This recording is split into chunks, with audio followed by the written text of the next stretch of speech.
دل کے داغ از نیلم ریاست شہر لاہور کی سڑکوں پر اس وقت ٹریفک نہ ہونے کے برابر تھی۔ رات کی سیاہی نے مکمل طور پر ہر چیز کو اپنی لپیٹ میں لیا ہوا تھا۔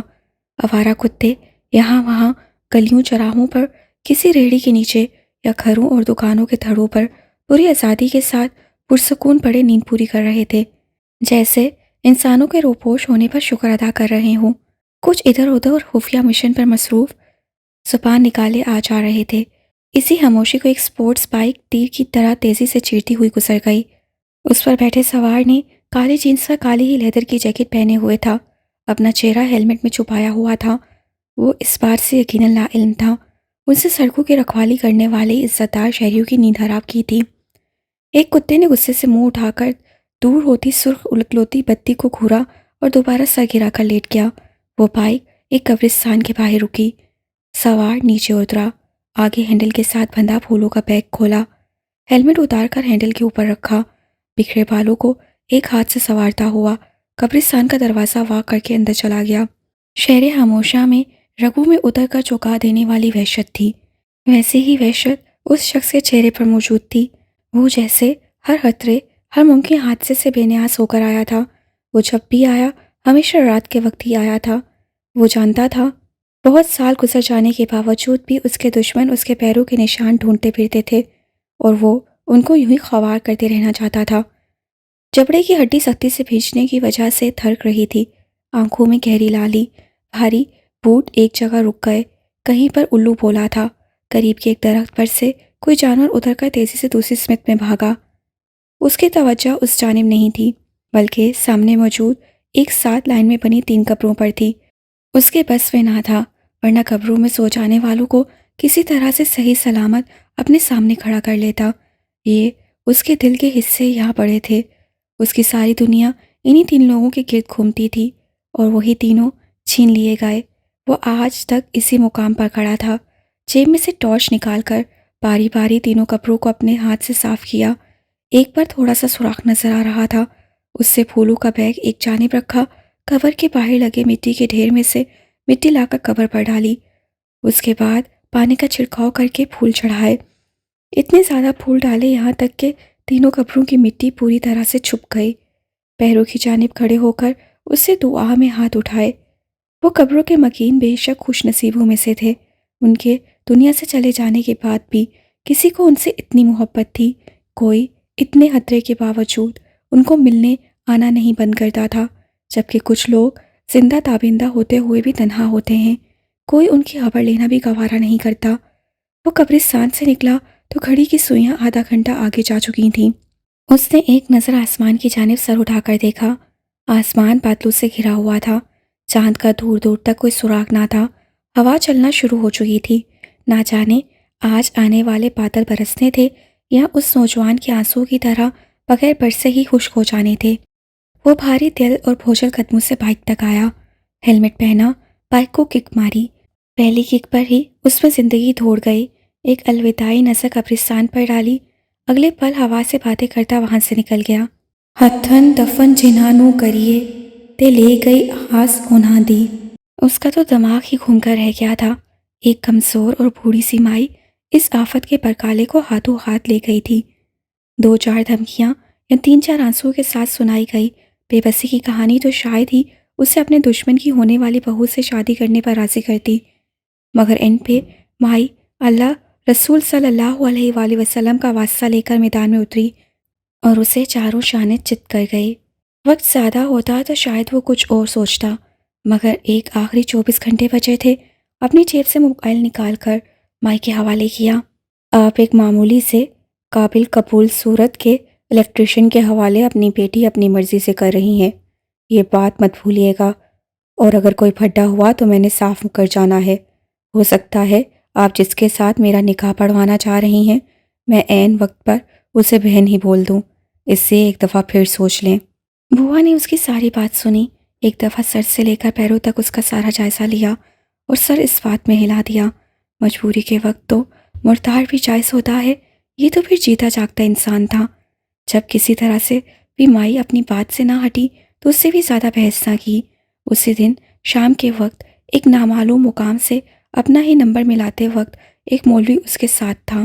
دوسری جانب بھی جیسے ماں انتظار کی گھڑیاں ہی گن رہی تھی، پہلی بیل پر فون اٹھایا گیا۔ یوں ایک بالکل انجان اور خطرناک خاندان کی لڑکی اس کے نکاح میں تھی۔ آج مشن کا آخری دن تھا، غلطی کی گنجائش سرے سے تھی ہی نہیں۔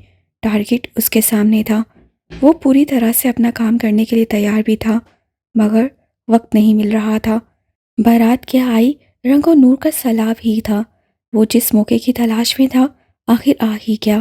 دولہا واش روم گیا تھا، اسے اندر بھیجنے سے پہلے اس کے گارڈ سے اچھی طرح تسلی کر کے اجازت دی تھی۔ سیکیورٹی اتنی سخت تھی چڑیا بھی پر نہ مارے، مگر وہ تو وہی تھا۔ دوسری جانب کے دروازے کا لاک بڑی پھرتی اور مہارت سے بغیر آواز پیدا کیے کھول کر وہ اندر آیا۔ اگلے چند سیکنڈ میں اپنا کام پورا کر کے اسی دروازے کو واپس لاک کرتا وہ کیٹرنگ کا سامان اٹھائے مگن اور مصروف انداز میں باہر کی طرف بڑھ گیا۔ لوگوں کے ہجوم اور رونق میں اس کی خوش قسمتی تھی کسی کا اس کی طرف دھیان نہ گیا۔ باہر کی طرف بڑھتے ہوئے اس سے پیچر کر دیا، بیک ڈور شارپ۔ اگلے چند سیکنڈ میں وہ روشنیوں میں گھری عمارت سے باہر تھا۔ اپنی گاڑی میں بیٹھنے کے بعد اگلے 3 منٹ اس پر 3 صدیوں جیسے بھاری گزرے۔ مسلسل بیک ویو مرر میں دیکھتے ہوئے جبڑے سختی سے آپس میں جکڑے ہوئے تھے۔ یا اللہ، ان عورتوں کو بھیج بھی دیں۔ اسٹیئرنگ پر ہاتھ مارتے ہوئے اس کی جھنجھلاہٹ پورے عروج پر تھی۔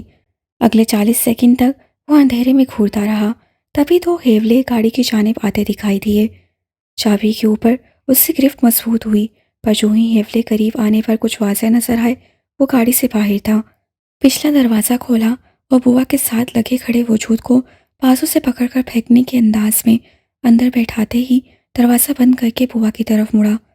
میرے پاس آپ کو وعدے وعید دینے کا کوئی وقت نہیں ہے، اگر 1 منٹ بھی مزید یہاں ضائع کیا تو یہ ماری جائے گی ہی۔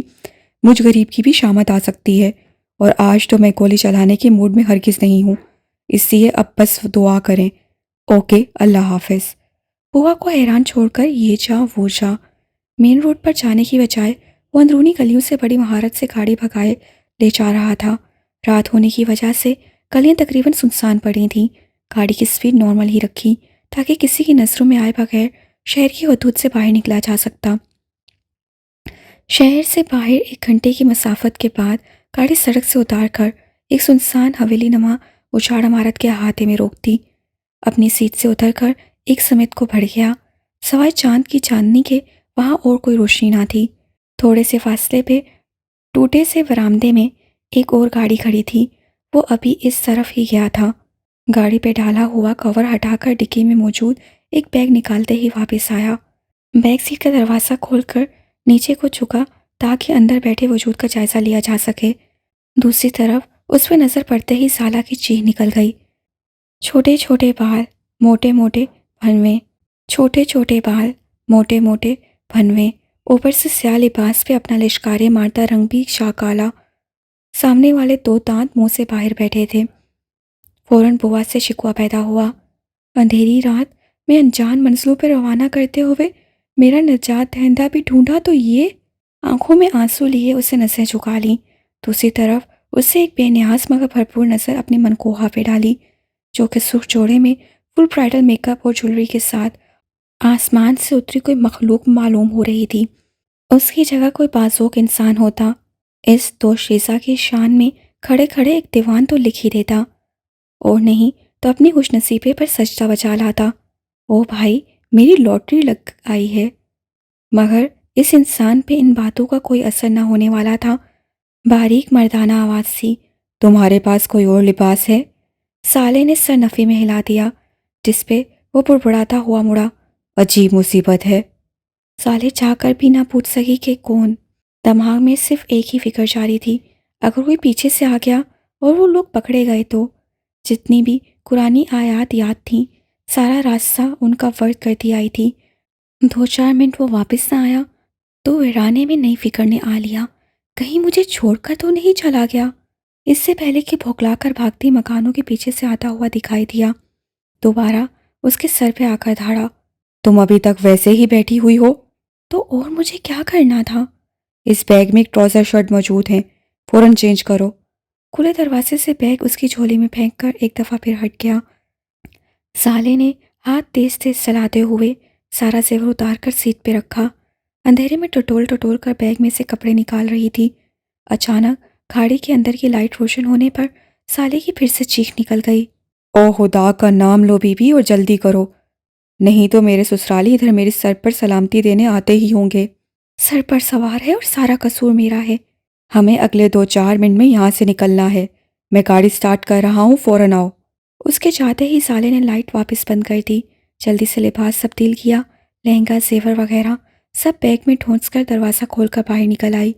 اس سے پہلے کہ وہ گاڑی میں بیٹھتی وہ باہر نکل آیا۔ یہ ساتھ کیا اٹھا لائی ہو؟ سالے نے تعجب سے اس کی طرف دیکھا۔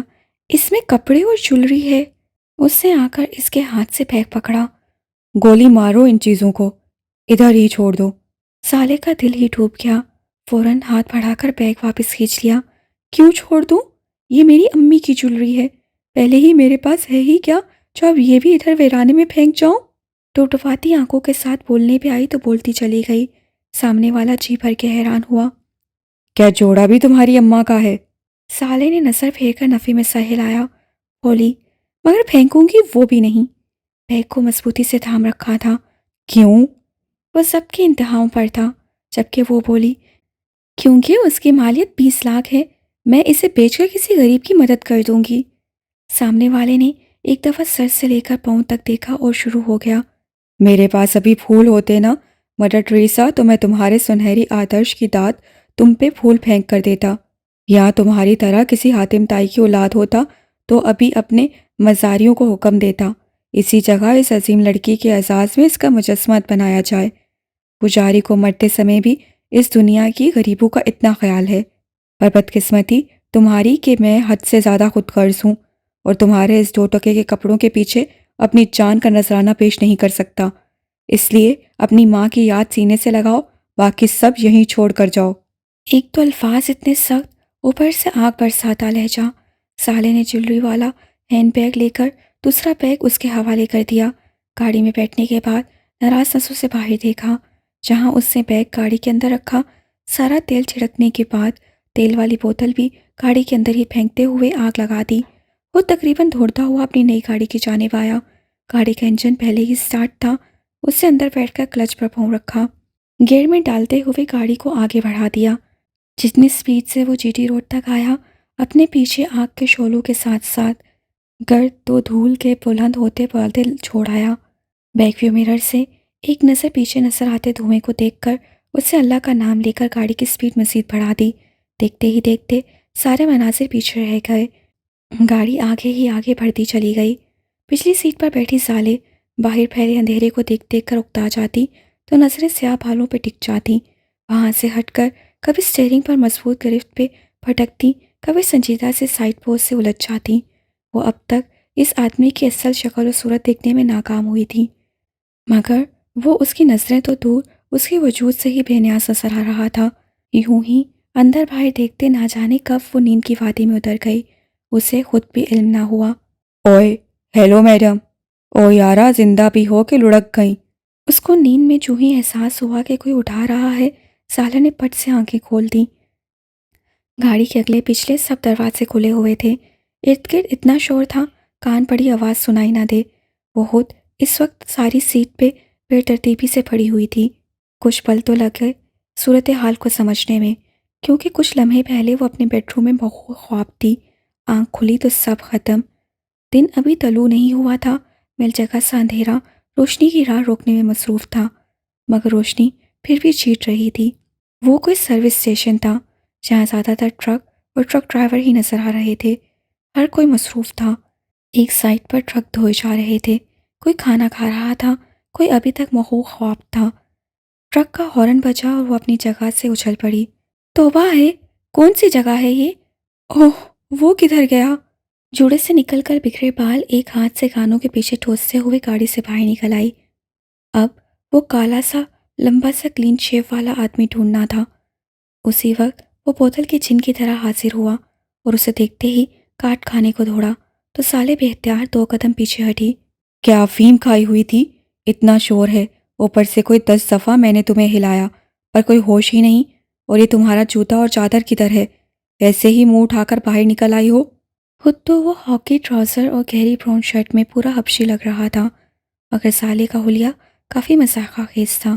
ٹراؤزر پیروں کے نیچے جا رہے تھے، شرٹ آلموسٹ گھٹنوں کو چھو رہی تھی، بال بکھر کر گھونسلا بنے تھے۔ چلو جوتا پہنو اور چادر اوڑھ کر جاؤ، وہ اس جانب باتھ روم ہے، جا کر یہ چہرے سے پینٹ اتار کر آؤ۔ اسے حکم دے کر وہ میکینک کی طرف متوجہ ہو گیا۔ ہاں بھائی چھوٹے، سارے ٹائر چیک کر لیے؟ چھوٹا فوراً برآمد ہوا۔ جی سر جی، تیل پانی سب ٹپ ٹاپ کر دیا ہے۔ اس نے اپنی جیب میں سے رقم نکال کر لڑکے کے حوالے کی۔ تو یہ پکڑو، بل میں دے آیا ہوں، یہ تمہاری ٹپ ہے، اور اگلی سیٹ پر تھرموس رکھا ہوا ہے، لے جاؤ۔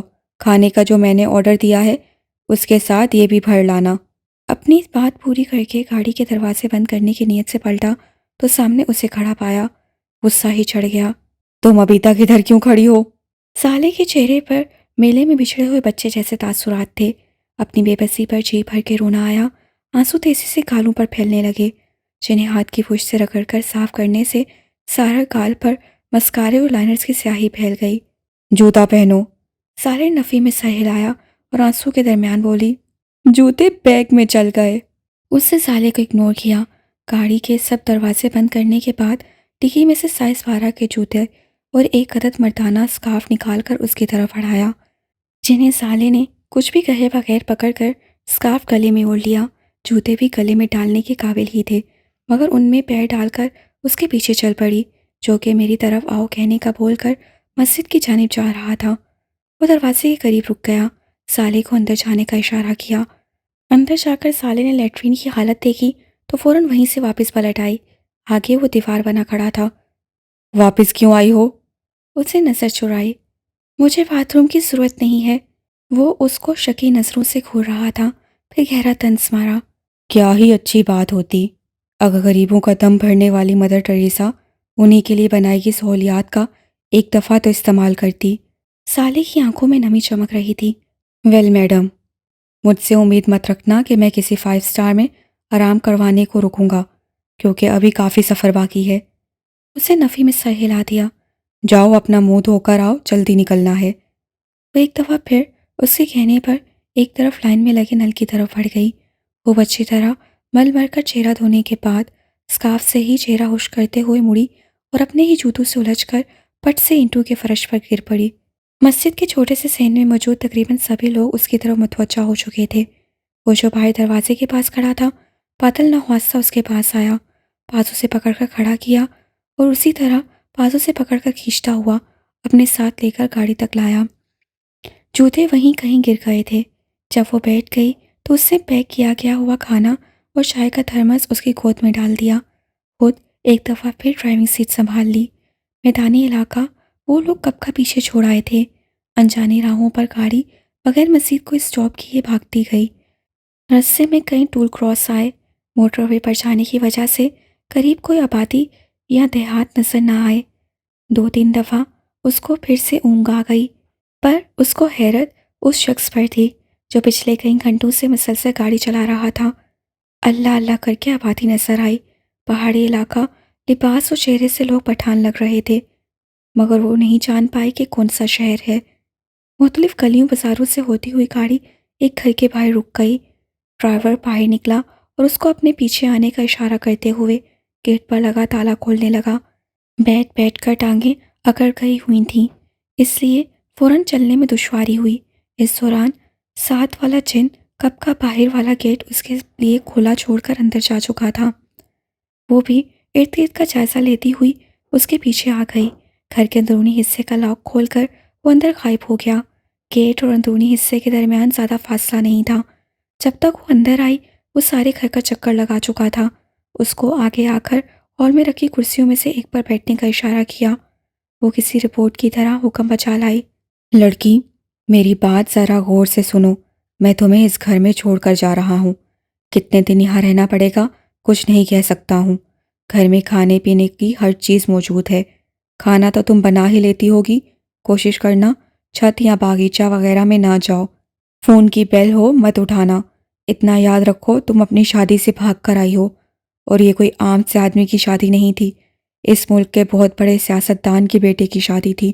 وہ لوگ کتوں کی طرح تمہیں سونگھتے پھریں گے، اس لیے اس چار دیواری کو اپنا سیف ہاؤس تصور کر کے عیاشی مارو. مجھے اب یہاں سے نکلنا ہے. زندگی رہی تو ملیں گے. اپنی بات پوری کر کے انہیں قدموں سے واپس موڑا. ہال کا دروازہ باہر سے لاک کیا.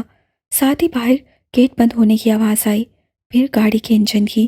اس کے بعد تمام بیرونی آوازیں بند ہو گئیں. یہ سب کچھ صرف 3 منٹ میں ہوا تھا. وہ اگلا آدھا گھنٹہ وہاں سے ہل تک نہ سکی. ذہن بالکل منجمد ہو گیا تھا. وہ بظاہر دل کو تسلی دیتی رہی، ایسے کیسے وہ مجھے ایک نامعلوم جگہ پر اکیلا چھوڑ کر جا سکتا ہے. مگر یہ خیال محض خوش فہمی ثابت ہوا. پلوں گھنٹوں کا حساب بھول گئی. تنہائی اور خاموشی میں خوف نے اس کے وجود میں پنجے گاڑ دیے. کچھ پتہ نہ چلتا کب دن چڑھا کب رات ہوئی. وہ کسی کمرے میں داخل نہ ہوئی سوائے باتھ روم اور کچن کے، وہ بھی تب جب ضرورت حد سے سوا ہو گئی. اس کا ذہن سوچ سوچ کر مفلوج ہو رہا تھا، پر کوئی جواب نہ کوئی حل نظر آتا. اعصاب ذہنی کشمکش کی وجہ سے بہت متاثر ہوئے. اس دن 2 دن سے وہ ہائی ٹیمپریچر کا شکار تھی. اتنی ٹھنڈ میں بھی وہ صوفے پر پہلے سے بڑی چادر کو ہوئی کور کے طور پر استعمال کرتی رہی. کچن سے چائے کا کپ بنا کر نکل رہی تھی جب باہر گیٹ کھلنے کی آواز آئی. اس سے قدم وہیں ساکت ہو گئے. دل کی دھڑکن کانوں میں سنائی دینے لگی. ہاتھ کی کپ کپاہٹ تو نہ روک سکی، پر کپ ہاتھ سے رکھ دیا. قدموں کی آواز، پھر کچھ وقفے سے ہال کا دروازہ کھلا. سالے کچن ہی میں رہی اور دروازے سے پیچھے ہٹ گئی. اندر آنے والی ہستی نے کندھے پر ڈالا بیگ اتار کر پوری قوت سے فرش پر دے مارا تھا. ساتھ ہی نسوانی آواز آئی، بس میری ہڈیاں کل جانی ہیں منوس بورے اٹھا اٹھا کر. نہ جانے کون سے خوش نصیب لوگ ہیں جن کو دولت، ہمت، وراثت، حکومت، ہر چیز چھپڑ پھاڑ کر ملتی ہے. ہمیں تو بس ملی مشقت، محنت، بہادری. ہائے میری دادی، کہاں ہو تم؟ ایک گلاس پانی ہی پلا دو. سالے عجیب احساس کا شکار ہوئی. سمجھ میں نہ آیا باہر جا کر پانی کا گلاس پیش کر دے یا اندر ہی چھپی رہے. تھوڑا سا سر نکال کر دیکھا. کالی جینس کے اوپر ریڈ ٹی شرٹ، پاپ کٹ بال، پیروں میں جاگرز. وہ جو کوئی بھی تھی، جوتے سمیت صوفے پر ڈھیر تھی. سالے کچن سے نکلی اور دھیرے سے پوچھا، پانی پیو گی یا جوس لے آؤں؟ سالے کی آواز سن کر وہ ٹوٹے ہوئے اسپرنگ کی طرح اچھل کر صوفے سے کھڑی ہوئی. تم کون ہو اور ادھر کیسے آئیں؟ میں سالے ہوں، سامنے والی گھوری ڈالتے ہوئے بولی. ہوگی، پر ادھر کیا کر رہی ہو؟ سالے کو کوئی جواب نہ سوچا جبکہ دوسری چمک کر بولی، ویٹ اے منٹ، کہیں تم چڑیل تو نہیں ہو؟ سالے نے نفی میں سر ہلایا. واہ، یعنی تم انکار کرو گی اور میں مان لوں گی. جانتی نہیں ہو تم مجھے بہن چڑیل؟ ذرا سامنے آؤ نا، اپنے پیر دکھاؤ. دادی کہتی ہیں چڑیل کے پیر الٹے ہوتے ہیں. آؤ ذرا سامنے. ڈرتی ورتی میں چڑیلوں سے بھی نہیں ہوں، کسی خوش فہمی میں مت رہنا. بلیک بیلٹ ہوں اور ابھی ابھی دبئی مقابلوں میں گولڈ میڈل جیت کر آئی ہوں. یقین نہ آئے تو وہ بیگ کھول کر دیکھ لو، اور پہلے سامنے آ کر پیر دکھاؤ. سالے صوفے کی اوٹ سے سامنے آئی. اس لڑکی نے اس کو سر سے پیروں تک دیکھا. چلو شکر ہے ایک بات تو کنفرم ہوئی، تم چڑیل نہیں ہو. پر پھر ہو کون؟ میں نے بتایا تو ہے، سالے ہوں. اچھا زالے صاحبہ، آپ کس سلطنت کی ملکہ ہیں؟ یا یہی بتا دیں کہ کس ملک کی صدر ہیں؟ سالے کے چہرے پر سایہ سا گزرا. بولی، اپنے بارے میں نام کے علاوہ بتانے کو میرے پاس اور کچھ نہیں ہے. اس کے ارد گرد گھوم کر جائزہ لینے لگی. یو مین ٹو سے نام ہی کافی ہے. اچھا چلو یہ بتاؤ ادھر کیسے آنا ہوا؟ کب سے ہو یہاں؟ کیا نعمان بھائی کی رشتہ دار ہو یا کس بھائی کی؟ دیکھو یہاں 5 لڑکے رہتے ہیں جو سارے کے سارے اس وقت کرسمس اور نیو ایئر کی چھٹیاں منانے گھروں کو گئے ہوئے ہیں. تمہاری یہاں پر موجودگی ان 5 کو میری نظر میں مشکوک بنا رہی ہے. اس سے پہلے کہ میں اپنے بھائی کو فون کر کے ان 5 کی شامت بلواؤں، تم خود ہی بول دو. سالے ہکا بکا اس کو دیکھتی رہ گئی. پھر بولی، ایسی کوئی بات نہیں ہے، میں یہاں اپنے شوہر کے ساتھ آئی ہوں. اب کے سامنے والے کی آنکھیں پھٹ گئیں. کس نے گاؤں میں میری غیر موجودگی میں شادی کر لی؟ نام کیا ہے تمہارے شوہر کا، سسر کا، ساس کا؟ اگر نعمان بھائی سے ہوئی ہے نا تو اللہ کی قسم میں ان کا حلوہ بنا کر کھا جاؤں گی. But wait a minute, Noman بھائی کی تھی اتنی بڑی فیملی، اتنا مالدار آدمی، اور بیوی ادھر اوور سائز مردانہ شرٹ ٹراؤزر میں؟ نہ بات کوئی جمی نہیں. شوہر کا نام بتاؤ. اس کی زبان کو تالے لگ گئے. پھر اپنی بے بسی پر آنکھوں سے سیلاب جاری ہو گیا. بھائی نام پوچھا ہے، اس میں نیئر بہانے کی کیا بات ہے؟ مجھے اس کا نام نہیں پتا ہے۔ سامنے والے نے سالے کو ایسے دیکھا جیسے اس کی دماغی حالت پہ شبہ ہوا ہو۔ لگتا ہے تم خود نہیں جانتی ہو کیا کہہ رہی ہو۔ کس قسم کی بیوی کو شوہر کا نام معلوم نہ ہوگا؟ سالے کی آنکھوں سے موسلادھار بارش شروع ہو گئی۔ غور سے دیکھ لو، تمہارے سامنے کھڑی ہے ایسی لڑکی جس کا نکاح 23 تاریخ کو اس کی بووا نے ایک بالکل انجانے آدمی سے کر دیا، جس کا نام مجھے نہ معلوم ہے، نہ اس کی شکل یاد ہے، نہ ہی یہ جانتی ہوں کہ تھا کدھر سے۔ بس لاہور سے رات لایا، ادھر چھوڑ کر چلا گیا۔ کہاں گیا ہے میں نہیں جانتی ہوں، کب آئے گا میں نہیں جانتی ہوں، آئے گا بھی یا نہیں۔ اسے ہچکیوں کے دوران ساری بات مکمل کی۔ اب حیران اور پریشان ہونے کی باری دوسری لڑکی کی تھی۔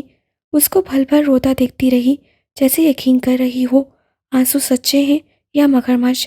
پھر آگے بڑھی۔ اچھا سالے، رونا بند کرو، آؤ بیٹھو۔ وہ سالے کے کامتے وجود کو صوفے پر بٹھا کر کچن تک گئی۔ واپس آئی تو ہاتھ میں پانی کا گلاس تھا اور چہرے پر سوچوں کا جال۔ یہ لو پیو۔ سالے نے گلاس تھام لیا مگر فوراً پیا نہیں۔ سالے پانی پیو تاکہ تمہاری سانس ہموار ہو۔ اب کے سالے نے 2-3 گھونٹ بھرنے کے بعد گلاس فرش پر رکھ دیا۔ تمہیں تو بخار ہے، 23 تاریخ کو اگر تمہارا نکاح ہوا تو آج تمہیں اس گھر میں 5واں دن ہے، کیونکہ آج 28 ہے۔ او مائی گاڈ، کھانا کب سے کھایا ہوا ہے؟ سالے نے کوئی جواب نہ دیا۔ اب تو رونے کی طاقت بھی نہ بچی تھی۔ بازو ٹانگوں کے گرد لپیٹ کر صوفے پر نیم دراز ہو گئی۔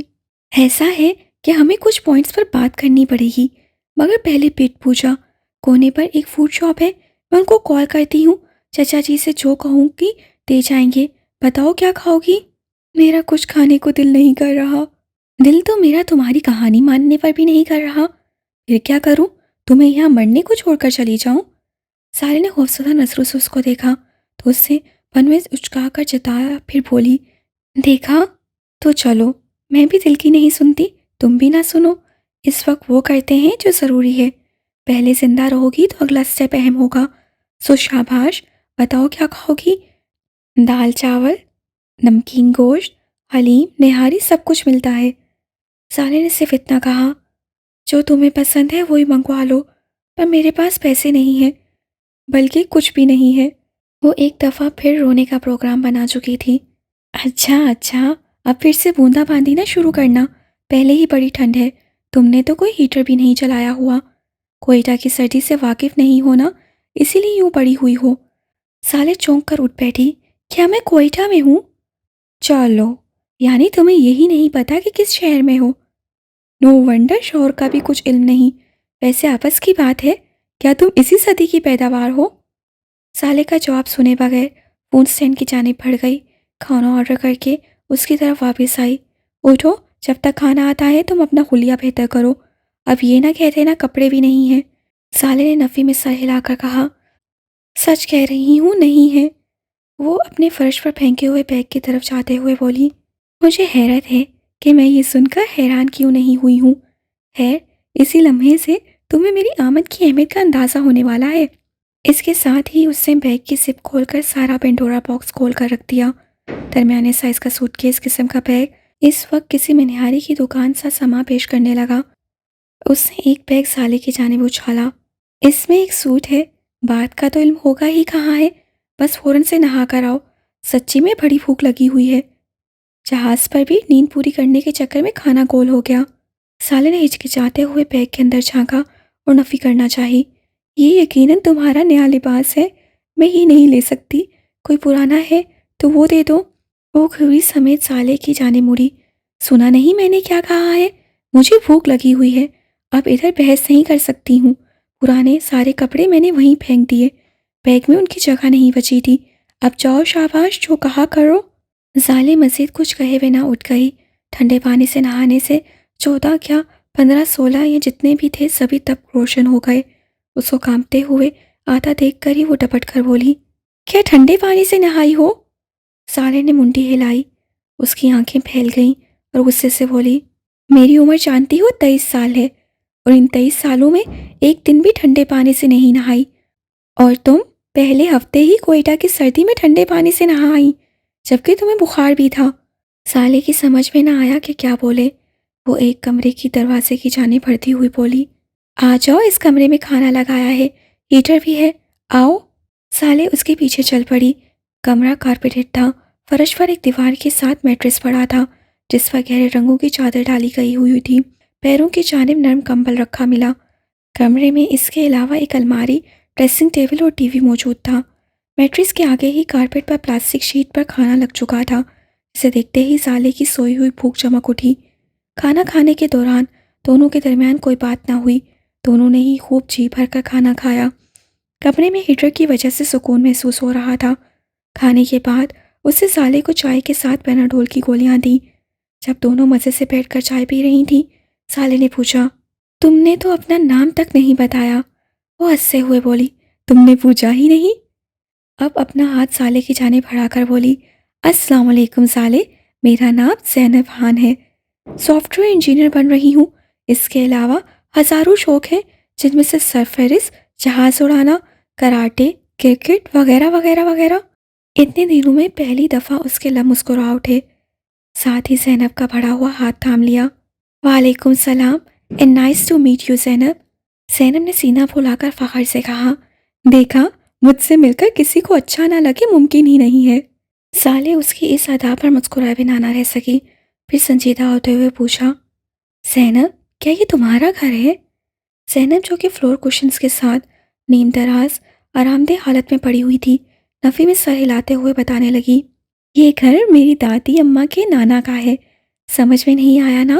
پر ادھر وہ لوگ نہیں رہتے ہیں، بلکہ ہمارے گاؤں کے لڑکوں کا ایک گروپ جو ادھر شہر میں جاب یا پڑھائی کے سلسلے میں رہتے ہیں، انہوں نے کرائے پر لیا ہوا ہے۔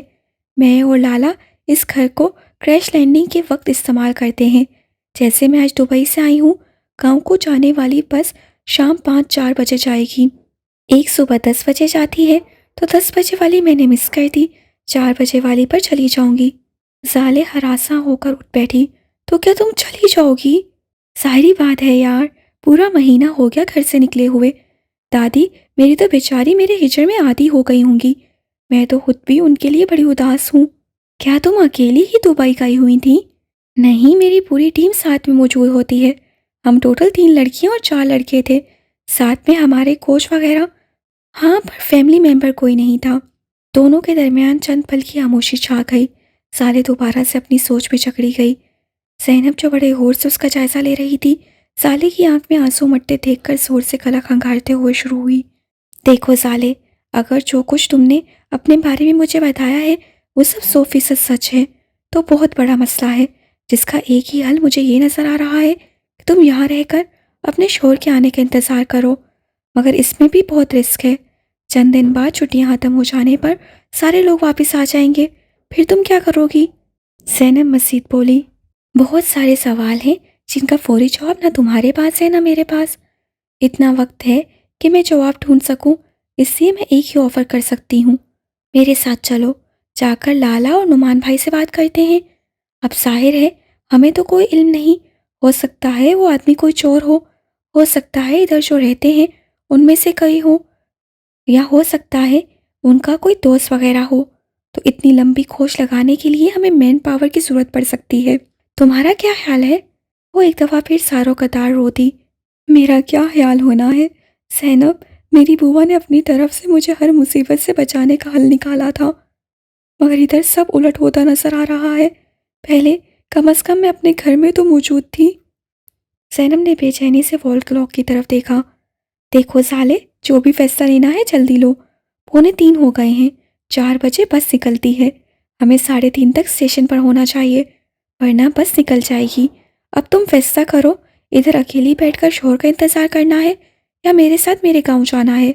میری کچھ سمجھ میں نہیں آ رہا ہے، میں تمہارے ساتھ کیسے جا سکتی ہوں؟ تمہارے گھر والے کیا کہیں گے؟ اور اگر پیچھے سے وہ مجھے لینے آ گیا تو یہ کہ اس کو علم ہی ہوگا کہ یہ گھر کس کا ہے، انہی کے پاس پوچھنے آئے گا نا۔ اور یہ بھی تو ہو سکتا ہے تمہارا شوہر ہمارے گاؤں کا ہی ہو، پہچان کر اتار جوتا لینا اور اس کی ہڈی پسلی ایک کر دینا۔ ایسے سالے، کیا تم نے گھر سے بھاگ کر شادی کی ہے؟ بتایا تو ہے تمہیں، میری بووا نے کروائی ہے، کہنے لگی معمولی سا الیکٹریشین ہے، اس کے علاوہ کوئی اور امید نہیں ہے۔ اور تمہارے امی ابو؟ بھر آئی ہوئی آنکھوں سے سالے نے نفی میں سر ہلایا، کوئی بہن بھائی؟ سالے نے ایک دفعہ پھر آنسو صاف کرتے ہوئے نفی میں سر ہلا دیا۔ میں اکلوتی اولاد ہوں۔ یہ شادی کیوں اور کیسے ہوئی؟ نہیں بتا سکتی ہوں، کیونکہ اس کے ساتھ اور بھی بہت سے سوال پیدا ہوں گے جن کے جواب نہیں ہے۔ دیکھو، اگر بتاؤ گی نہیں تو پتہ کیسے چلے گا اور میں تمہاری مدد کیسے کر پاؤں گی؟ میرے تایا میری جائیداد کے لالچ میں میری شادی اپنے بیٹے سے کروا رہے تھے۔